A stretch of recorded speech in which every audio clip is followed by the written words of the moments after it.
A white couple has a black child, and the father, furious, abandons his wife and child in a dangerous place. However, something unexpected happens, changing their lives forever. The sun was just peeking through the curtains when Clara turned, smiling at Leonardo. The air was filled with the sweet scent of spring, and a slight sense of anticipation lingered in the room. Today, they would begin preparing the baby's room, a tangible step toward parenthood. Leonardo, with his messy hair and that usual serious look, was already awake, browsing baby decor catalogs on the nightstand. Clara sat up, stretching her arms, and then turned to him. Her heart filled with love as she noticed the softness in his gaze as he watched her. "Are you ready for this?" Clara asked, her voice soft but full of excitement. Leonardo sighed and offered a rare, small smile. "I'm as ready as I'll ever be. But are we sure about the room color? I read that light blue tones are calming, but you seem set on yellow." Clara laughed, a light and carefree sound. "Yellow is cheerful, Leonardo. It's like bringing a bit of sunshine indoors. Plus, it works for a boy or girl." He nodded, still a little hesitant but convinced. Even so, he seemed slightly apprehensive. Clara reached out, holding his hand and giving it a light squeeze in an attempt to reassure him. "Hey, we'll figure this out together, okay? We always do." Leonardo squeezed back, his lips curving into a slight smile. "Right, let's make this the best nursery in the world." Together, they walked over to the window and pulled open the curtains, letting the light flood the room. The garden outside was in full bloom, reflecting the new phase of their lives. Standing side by side, Clara leaned her head on Leonardo's shoulder, feeling the comforting solidity of his presence. "Do you think our child will like gardening?" Leonardo asked playfully, gesturing toward the sea of colors outside. "I think they'll love everything that grows," Clara replied, imagining a future with a little one running through the garden. Leonardo smiled, this time a genuine and sincere smile. Clara had always dreamed of a simple life, with fond memories of her grandfather who had raised her. He had saved money for her education, allowing her to go to college and open doors to a future she couldn't yet imagine. It was in college that Clara met Leonardo. He came from a wealthy family on the East Coast, a world completely different from hers, but something between them clicked. Leonardo's natural charm and kindness gradually won Clara over. Despite their different backgrounds, the two connected deeply. But Clara, true to the values her grandfather had taught her, kept a certain distance in the relationship.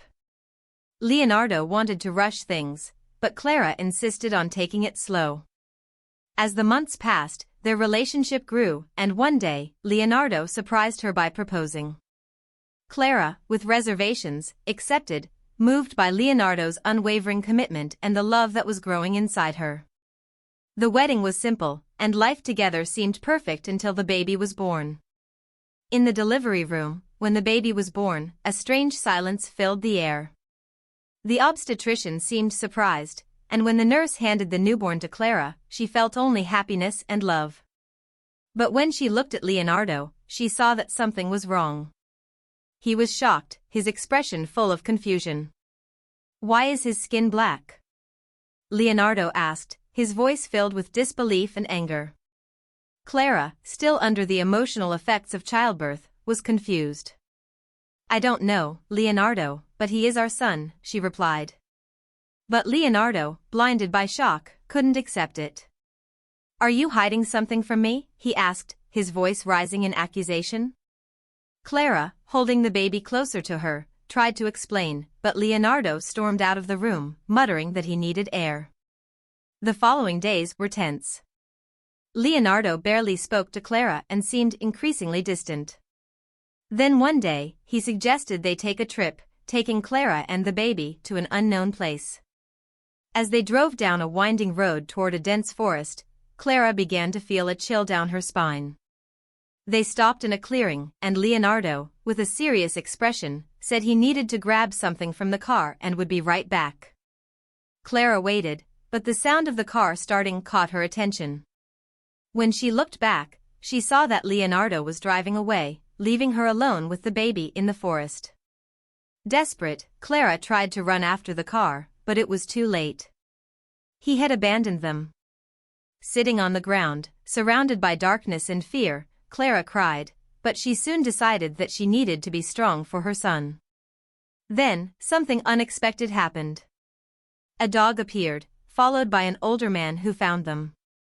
His name was Raimundo, and he took them to his cabin in the forest, where he cared for Clara and her baby. Over the days, Clara and Raimundo developed a strong friendship, and he became like a grandfather to the baby, who was named Igor, suggested by Raimundo. Clara found peace in that refuge, far from the chaos her life had become. As Igor grew, Clara and Raimundo formed an improvised family, with Raimundo teaching Igor about life in the forest. Over time, Clara realized that she had found a home there. Raimundo was wise and kind, and his affection for Igor made him the father figure Clara never imagined her son would have. The bond between them was unbreakable. As the years passed, Igor grew up full of curiosity and passion for life, inspired by the tranquility of the forest and the love of his mother and his grandfather. When the time came for Igor to go to college, Clara told him about his real father and the abandonment they had suffered. Igor, with maturity and understanding, embraced her, assuring her that what truly mattered was the love from his mother and Raimundo. Igor graduated with honors and became a renowned heart surgeon. He returned home to take care of his mother and Raimundo, always grateful for the love he had received. One day, during a medical emergency, Igor was called to operate on a wealthy man who had suffered a stroke. After the successful operation, Igor was invited to a thank-you dinner. At the dinner, he discovered that the man he had saved was, in fact, Leonardo, his biological father. The revelation shook everyone in the room, but Igor, with dignity and calm, thanked them for the dinner and said that, despite everything, he was grateful for the life he had, thanks to his mother and Raimundo. He left the mansion with the certainty that the past no longer mattered. What truly counted was the future he was building with his true family.